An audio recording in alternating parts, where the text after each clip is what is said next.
ආයුබෝවන් අද අපි කතා කරන්න යන්නේ වෙබ් ආරක්ෂාව සම්බන්ධයෙන් හිතාගන්නත් අමාරු ඒ තාමත් පවතින ලොකු ප්‍රශ්නයක් ගැන. ඒ තමයි SQL විදීම. SQL ඉන්ජෙක්ෂන් කියලාත් කියනවා. ඔව් මේක දශක දෙකකටත් වඩා අපි දන්න දෙයක්. ඒත් අදටත් බරපතල තර්ජනයක් වෙලා තියෙනවා. ඇත්තටම පුදුමයි නේද? ඇත්තටම.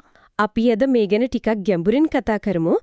SQL විදීම අඛණ්ඩ තර්ජනයක් කියන ලිපිය කරුණුත් එක්ක. හොඳයි. බලමු ඇයි මේක තාමත් මෙච්චර ලොකු ප්‍රශ්නයක් වෙන්නේ කොහොමද ආරක්ෂා වෙන්නේ කියලා. එහෙනම් සරලවම පටන් ගමු. මොකද්ද මේ SQL විදීම කියන්නේ? හරි. මේ හිතන්නකෝ. වෙබ්සයිට් එකක තියෙන ලොගින් වෙන තැනක්. නැත්නම් සර්ච් කරන තීරුවක්. සාමාන්‍යයෙන් අපි එතනට දාන්නේ අපේ යූසර්නේම් පාස්වර්ඩ් හරි හොයන වචනේ හරිනේ. ඔව්. හැබැයි ප්‍රහාරකයෙක් එතනට දාන්නේ සාමාන්‍ය දත්ත නෙවෙයි. එයා දාන්නේ අර ඩේටාබේස් එකට තියෙන විශේෂ කමාන්ඩ්. ඒ කියන්නේ SQL කේත. හරි. හරියට චෙක් කරන්නේ නැත්තම් අර SQL කේත ගිහින් ඩේටාබේස් එකේ එක්සිකියුට් වෙනවා, වැග කරන්න පටන් ගන්නවා. ඒ කියන්නේ ප්‍රහාරකයාට ඕන දේ ඩේටාබේස් එකෙන් කරගන්න පුරුවන් වෙනවා. හරියටම මේක ඇත්තටම ඇප්ලිකේෂන් එකේ තියෙන ආරක්ෂක අඩුවක්. ඉන්පුට් හරියට වැලිඩේට් නොකරන එක. එතන තමයි නේද භයානකම දේ තියෙන්නේ. පොඩි හිඩසකින් ලොකු හානියක්. අනිවාර්යයෙන්ම හිතන්නකෝ ලොගින් සිස්ටම් එක බයිපාස් කරන්න පුළුවන්. මුරපද නැතුවම ඇතුල් වෙන්නේ. ඕ ඊට පස්සේ ක්‍රෙඩිට් කාඩ් නම්බර්, පෞද්ගලික විස්තර වගේ අතිශය සංවේදී දේවල් හොරකම් කරන්න පුළුවන්. බරපතලයි. තීන දත්ත වෙනස් කරන්න, මකලා දාන්න, සමහර වෙලාවට සම්පූර්ණ ඩේටාබේස් එකේ කන්ට්‍රෝල් එකම ගන්නත් පුළුවන්. ඒ කියන්නේ ඇඩ්මින් කෙනෙක් වගේ වෙන්නත් පුළුවන්. ඔව්.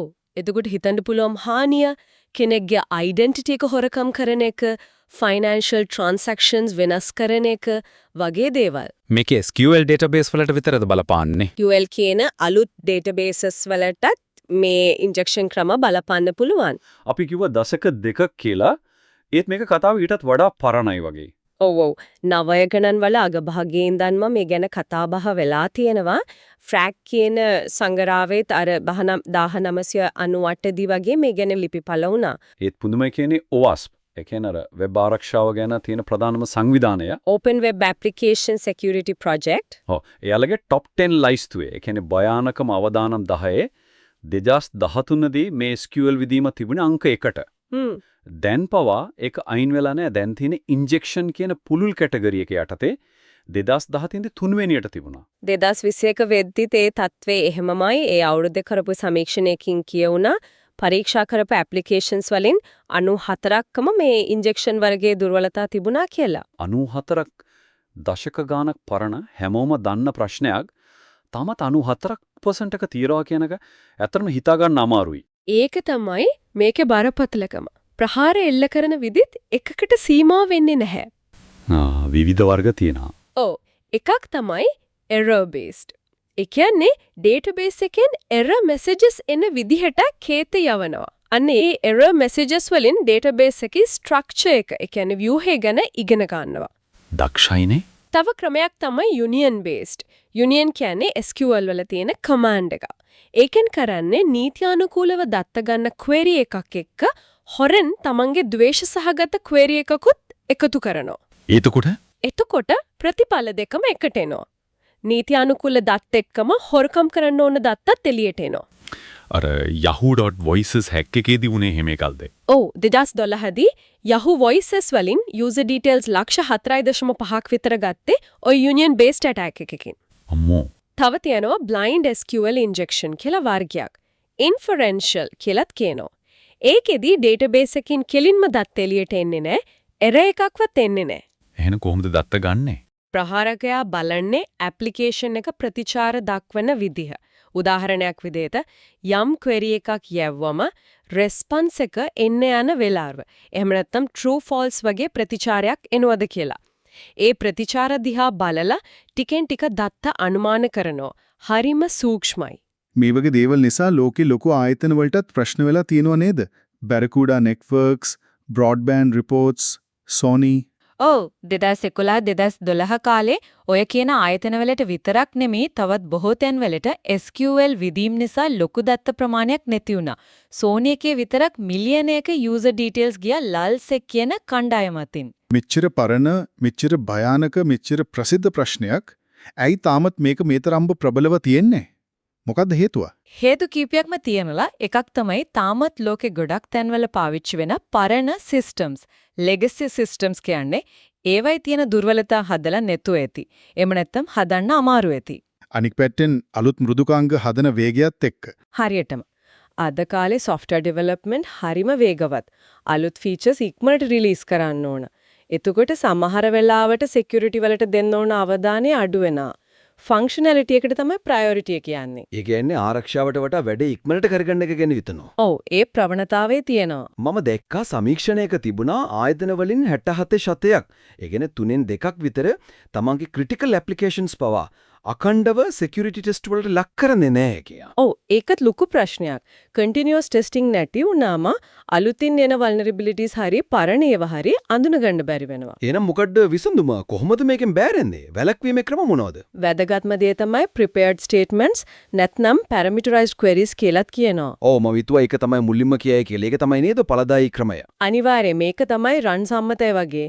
මොකද ඒකෙන් වෙන්නේ අර user දෙන input එකයි database එකට යන SQL command එකයි පැහැදිලිව වෙන් කරනවා. හරි. එතකොට user මොනවා හරි code වගේ දෙයක් ඇතුළත් කළත් database එක ඒක සලකන්නේ data විදිහක විතරයි. කවදාවත් command එකත් විදිහට execute කරන්නේ නැහැ. ඒ කියන්නේ දත්ත විදිහටම යනවා. කේතයක් වෙන්නේ නැහැ. හරියටම. හැබැයි ඒක විතරක් මදි.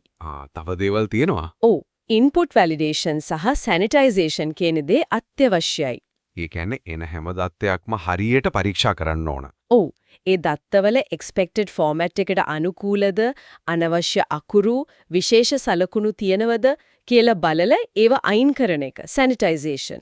මේක client side එකේ විතර කරලා මදි server side එකේ අනිවාර්යෙන්ම කරන්න ඕන. හරි. server side validation. ඒ වගේම තමයි least privilege මූලධර්මය. අවම වරප්‍රසාද. ඔව්. ඒ කියන්නේ ඔයාගේ web application එක database එකට කතා කරන්න පාවිච්චි කරන user account එක තියෙනවනේ.